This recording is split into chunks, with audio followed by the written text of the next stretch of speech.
sleeping on my own. That's a different Robin. Yeah, you went a different direction with that. Wait, what is Show Me Love?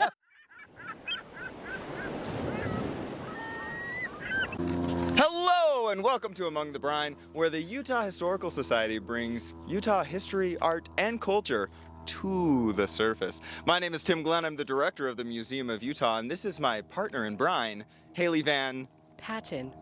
That's right. Today we have a very special guest. He is one of the most important artists you may encounter in your lifetime. Works for the Salt Lake City Arts Council, is leading the Wake the Great Salt Lake project. It's Andrew Shaw. Everyone, let's bring him out. Yay!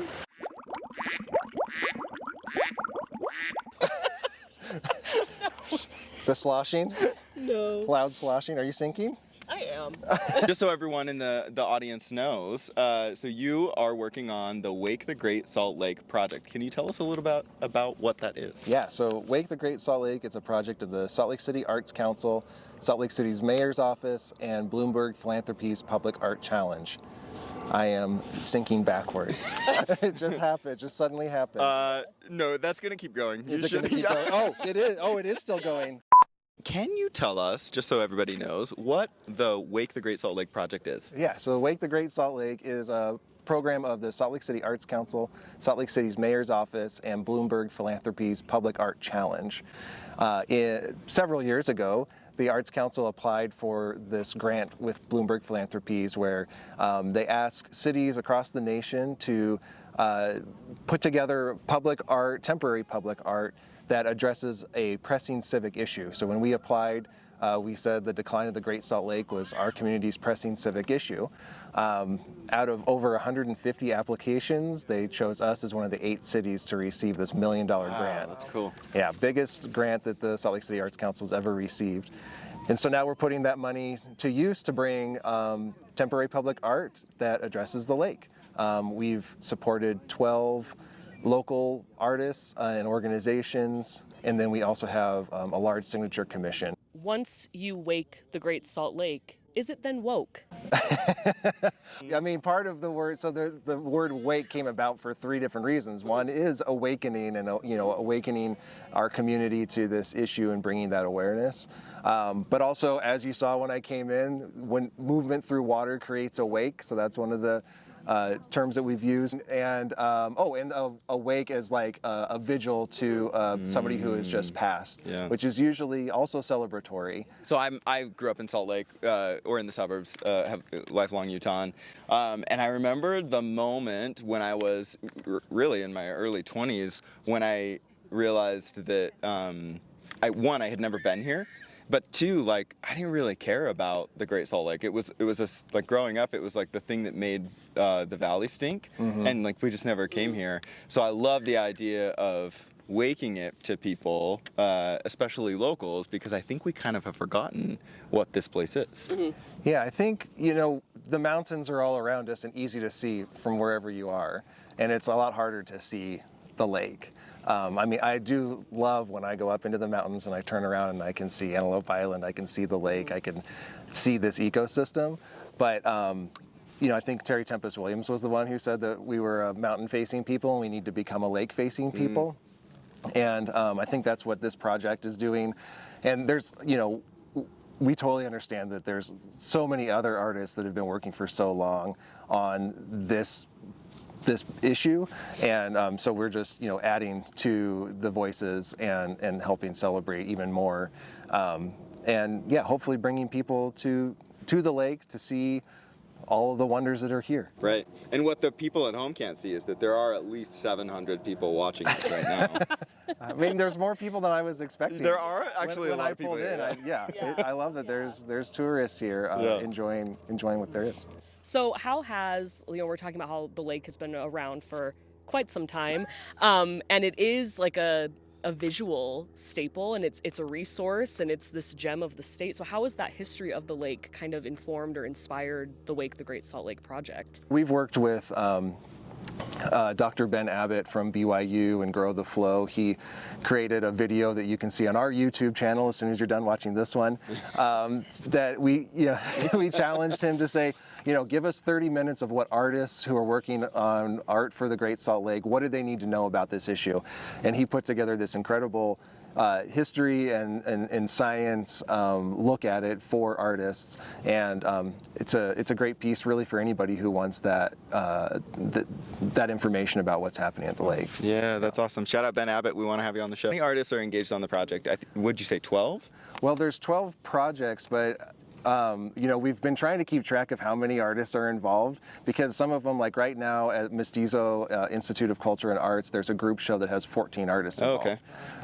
And the Great Salt Lake Hope Line is a project of 3 artists, and so there's far more than there are projects. There's far more artists involved. It's really exciting to see how they're working together. I think one of the big positives that's come from this project is that we've created a cohort amongst these. There's 7 individual artist projects and 5 organizations, and so we get together once a month to get updates about what they're working on, but they've also had lots of questions, and we knew that we as the arts administrators wouldn't have all the answers. And so we've seen them really collaborate in so many different ways. They show up at each other's art events, they give each other tips on how to get insurance and all of those other things. That's cool. And so yeah, it's been really exciting to see all these artists come together. Okay, Andrew, now's the time when we're going to get a little personal. Your website says you identify as a librarian, photographer, organizer, hiker, arts advocate, composer, designer, coffee drinker, artist, sound mixer, dog person, copywriter, nonprofit board member, musician, and noodle lover. Yeah. But surprisingly, nothing about the lake. Yeah. That's probably that one hit that I got. Yeah. last year. We also know that in the past you have participated in many local art projects yourself. We found a project that you did where you did covers of local bands' songs. So you didn't take national music, you covered local bands, which I thought was a really cool idea. I didn't hear about it at the time, but I still think it's a cool idea. Nobody else did, but thanks. Yeah. I mean, there you were, you're in Slow Train, a no longer existing record shop. I mean, it probably was that era, right? It was probably, I was hanging out with other musicians at Slow Train, and I was really appreciating their music, and I thought, yeah, like everybody does these covers of songs that everybody's heard, but I should have my take at these people who I really appreciate in my community. Yeah. Super cool.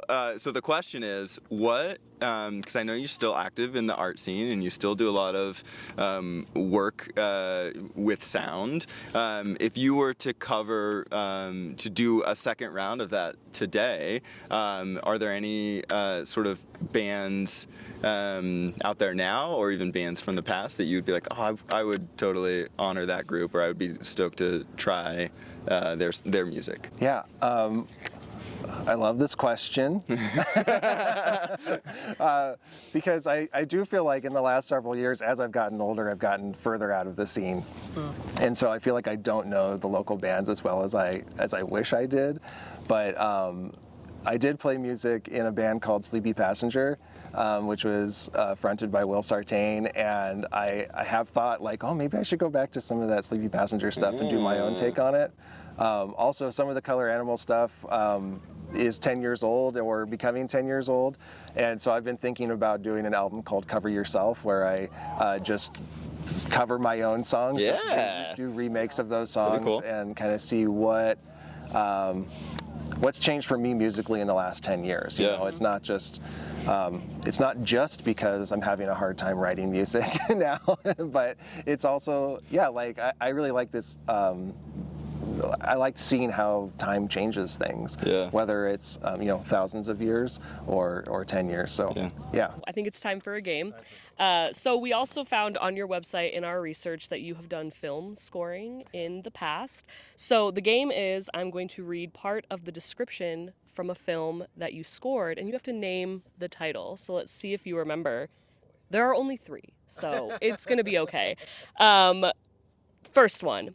Dwight yearns for another life, but Jesse will stop at nothing to keep her family together. Final scene of that movie shot right here on these rocks. Really? Yeah, my heart can't beat unless you tell it to. After a brief encounter with a local yogi, Beef embarks on a journey to find his spirit animal, his stolen BMX bike, and the girl he loves. I mean, it's the strongest man. What?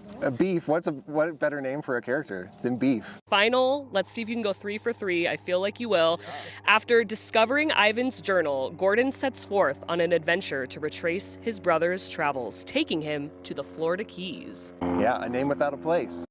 Back to the lake. In the future, when folks are reflecting on the project, like the Great Salt Lake, when it's sort of a part of Utah's history, how do you hope that it'll be remembered? How do you hope they'll feel about it? I mean, I hope people are going to look back at it and say, like, it really does capture this moment when the lake was low and how the community rallied and revived the lake and made good decisions for this entire community. Yeah, I think that's the best future is that, and they can also, I hope that people look back and see the importance of art in these conversations. Is there anything else that you're just like really excited about right now that you want to share? You know, I'm really excited about Trevor Dahl's mural. It's a project that he's been imagining for a long time, and he's consulted with members of the Northwestern Band, the Shoshone Nation. He's consulted with the Great Salt Lake Institute. So really having this mural is informed by science and culture. So we're really excited to bring a nice big mural to the Rose Park neighborhood. And Trevor Dahl's style is cartoony and really fun and accessible. If one were to literally wake the Great Salt Lake, what would that alarm ringtone sound like? Ooh. I think it would be gentle, you know. Okay. I don't think Like soothing sounds. Yeah, it's not. Maybe it would be that. Maybe it would be you singing that. Well, Andrew, thank you so much for coming. This my has gosh. been so wonderful. Thanks for having me. Yeah, we're so glad to have you. And for Haille, VanPatten. my name is Tim Glenn, and this has been Among the Brine, where the Utah Historical Society brings Utah history, art, and culture to the surface. You can catch us next time on Great Salt Lake Public Access Radio, Wednesdays at 4, Saturdays at 2, and online anytime.